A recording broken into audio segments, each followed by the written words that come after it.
Ok, peuple de Dieu, shalom, shalom encore. Nous sommes sur, je pense, le 6e message. Et ce message, je l'ai reçu depuis le 14 janvier 2023. Et je vais commencer par un. On a déjà prié depuis le premier message. Donc, on continue. On n'a pas besoin de prier encore.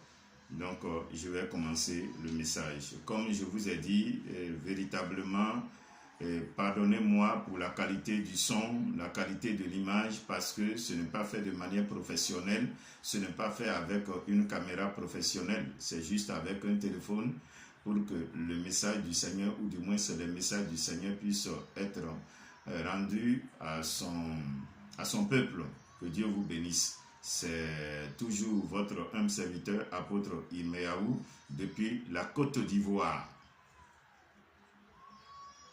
Dis-le que le pays est souillé. Des esprits sont déversés dans la capitale. Ils sont appelés à distraire le peuple. Ils donnent assoupissement, fatigue, sommeil, des maladies cardiovasculaires, diabète et autres. Des gens vont avoir des comportements de fous, des comportements bizarres et prêts à se défendre.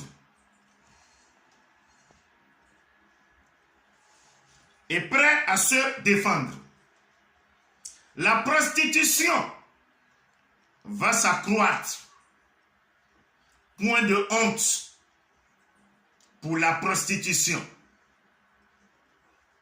Des morts, des jeunes filles, des jeunes gens, des enfants, des bébés se multiplieront.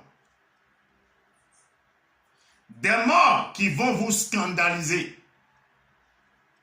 Sortez de la capitale. Sortez de la capitale.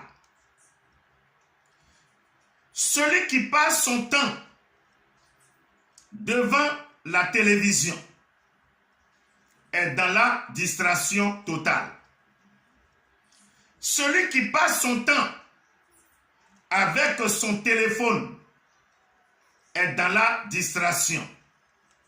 Celui qui passe son temps sur les réseaux sociaux, si moi, l'Éternel, je ne l'ai pas envoyé, est dans la distraction. Pourquoi mon peuple est devenu si aveugle et ne voit-il pas? Pourquoi mon peuple est devenu si fermé de cœur et ne comprend pas les choses? Tout ce que vous vivez sur la terre est causé par l'orgueil, l'égoïsme d'une poignée d'hommes. C'est le temps de veiller dans la prière. C'est le temps de la méditation. C'est le temps de renaître. C'est le temps de revoir sa vie à l'image de ma parole. Que le peuple se réveille de son profond sommeil. L'Église dort. Ces esprits ont envahi mon Église. Et nul ne prend garde. Ainsi parle l'Éternel. Shalom, shalom.